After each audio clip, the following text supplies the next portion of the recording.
सम्माननीय सभामुख महोदय,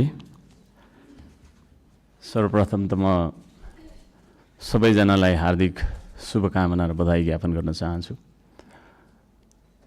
आफ्नो मनको विचार राख्नुभन्दा पनि म जनताले हामीलाई के का लागि यहाँ पठाएका छन् भन्ने बारेमा बुँदागत रूपमा जनताका मागहरू वाचन गरेर सुनाउन चाहन्छु। तर त्योभन्दा पहिला चाहिँ हामीले पक्कै पनि यो देश बनाउनका लागि, देश परिवर्तन गर्नका लागि भनेर आएका छौँ। सबैभन्दा पहिला आफूले आफैलाई परिवर्तन गर्नुपर्छ भन्छु म।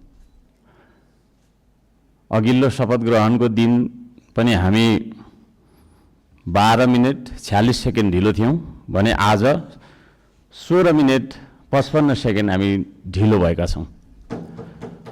जनताले हामीलाई यसरी ढिलो गर भनेर यहाँ पठाएको हो जस्तो मलाई लाग्दैन। त्यसो भएको कारणले प्रत्येक मिनेटको महत्त्व यो सदनले बुझोस्, सरकारले बुझोस्, हामी सबैले बुझौँ। नेपाली हो, नेपाली समय हो, 2 बजीको बैठक 3 बजी जाँदा पनि हुन्छ, 4 बजी जाँदा पनि हुन्छ, जे गर्दा पनि नेपाल हो, नेपाली हो भन्ने खालको जुन भाष्य हामीले मनमा लिएर बसेका छौँ, यही सबैभन्दा मुख्य कारण हो हामीले उन्नति गर्न नसक्नुको। त्यसो भएको कारणले गर्दाखेरि सभामुख महोदय मार्फत म सम्पूर्ण सदन, सरकार सबैलाई ध्यान आकर्षण गराउन चाहन्छु। आउँदा दिनमा हामी बैठक सुरु हुनुभन्दा थोरैमा पनि 5 मिनट अगाडि उपस्थित हुनुपर्छ। म यो माग राख्न चाहन्छु। हामी विभेदको अन्त्य गर्छौँ भनेर यहाँ भनिरहेका छौँ। भर्खरै पनि पूर्ववक्ता माननीयज्यूहरूले थुप्रै कुराहरू राख्नुभयो, आफ्नो मनको कुराहरू। तर यहाँ यही सदनभित्र पनि विभेद भइरहेको छ। सत्ता पक्षले 30 मिनट बोल्दा पनि हुने, 40 मिनट बोल्दा पनि हुने, प्रतिपक्षले अलि सानोले होइन 3 मिनटमा सकिहाल्नुपर्ने, 2 मिनटमा सक्नुपर्ने। हामी पनि जनताले चुनेर पठाएका जनमत प्राप्त जनप्रतिनिधि हौँ। त्यसो भएको कारणले गर्दाखेरि हामीले आफ्ना क्षेत्रका आवश्यकताहरू, आफ्ना तपाईको चाहिँ के अरे मागहरू राख्नका लागि प्रशस्त समय दिनुपर्दछ। त्यो खालको सदन हामीले बनाएर हामीले त्यो खालको सदन अभ्यास गर्नुपर्दछ भन्ने माग राख्न चाहन्छु। म आफ्नो मनको कथा म यहाँ गाउन चाहन्न।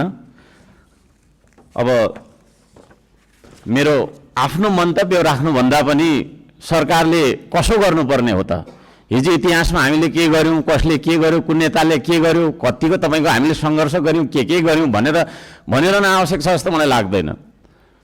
हामी के गरिरहेका छौँ आज र भोलि के गर्ने हो भन्नेतर्फ सरकारले आफ्नो नीति तथा कार्यक्रम बनाउँदाखेरि यस्ता कुराहरूलाई पनि समावेश गरोस् भनेर चाहिँ म यहाँ जनताको मागहरू, राष्ट्रिय स्वाधीनताको, हाम्रो सम्प्रभुताको, जनताले चाहेका कुराहरू के कस्ता छन् त भन्ने कुरा म बुँदागत रूपमा वाचन गर्न चाहन्छु। पृथ्वी रहउन्जेलसम्म यो देश रहिरहनुपर्छ, हाम्रो देशको चन्द्र सूर्य अङ्कित झन्डा रहिरहनुपर्छ। त्यो मान्यता हामी राख्दछौँ। श्रम संस्कृति पार्टीले त्यो मान्यता राख्दछ। त्यसो भएको कारणले गर्दाखेरि देशको स्वाधीनता, भू राजनैतिक सन्तुलन र असंलग्न परराष्ट्र नीतिलाई बचाइराख्न सैन्य रणनीति उद्देश्यका साथ सुरु गरिएको असमान राष्ट्रघाती व्यापारिक सन्धि सम्झौता एमसीसीलाई खारेज गर्नुपर्दछ भनेर म माग गर्न चाहन्छु।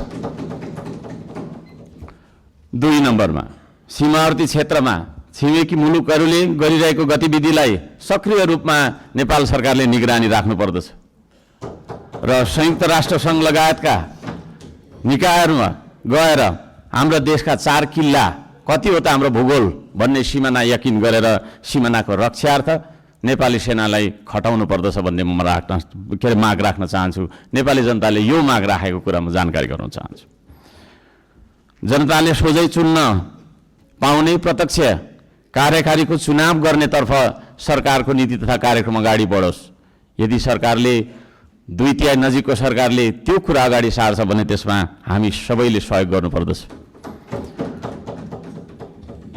नम्बर 4, जेनजी आन्दोलनमा डिस्कोड चलाएर जेनजी बालबालिकाहरूलाई स्कुल ड्रेसमा आन्दोलनमा बोलाउने, शान्तिपूर्ण आन्दोलनलाई भड्काएर हिंसात्मक बनाउने, आन्दोलनमाथि अन्धधुन्ध गोली चलाएर दमन गर्ने, 23 गतेको घटना घटाउने, साथै 24 गते सिंहदरबार, संसद भवन, सर्वोच्च अदालत जस्ता सरकारी भवनहरू जलाउने कृत्य गर्ने मान्छेहरूलाई पनि तपाईँको चाहिँ नि के अरे कारबाहीमा ल्याउनका लागि उच्चस्तरीय छानबिन समिति आयोग गठन गर्नका लागि हामी माग गर्दछौँ।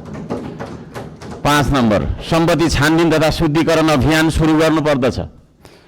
सबैभन्दा पहिला अहिले सरकारमा रहेका मन्त्री परिषदका सम्पूर्ण मन्त्रीहरू, सांसदहरू, हामी सबैजना सबैको तपाईँको चाहिँ नि के अरे हाम्रो सम्पत्ति छानबिन हुनुपर्दछ। हामीबाट सुरु गर्नुपर्दछ त्यो चिज, किनभने हामी नियम कानुन बनाउने भने हामीबाटै त्यो कुरा लागू भएर जानुपर्दछ। हामीले बनाएको नियम कानुनले अरूलाई मात्रै ठ्याङ्ग्रोमा कस्ने खालको व्यवहार हामीले गर्नु हुँदैन भन्ने माग राख्दछु। शिक्षालाई जीवनोपयोगी बनाउनु पर्दछ। उत्पादन, निर्माण र आविष्कारसँग जोड्नु पर्दछ शिक्षालाई। शिक्षा भन्ने बित्तिकै कथा पढ्ने विषयवस्तु होइन, त्यो भन्ने बित्तिकै उत्पादन, निर्माण र आविष्कारसँग जोडिनु पर्दछ भन्ने हाम्रो माग हो। त्यसतर्फ सरकारले ध्यान दियोस्। हप्तामा 3 दिन मात्रै थ्योरी पढ्दाखेरि हुन्छ, 4 दिन विद्यार्थीले उत्पादन, निर्माण र आविष्कारसँग जोडेर क्रियाकलापहरू गर्न सक्नुपर्दछ। त्यो खालको जीवनोपयोगी शिक्षा लागू गरिनुपर्दछ भन्ने हामी माग राख्दछौँ।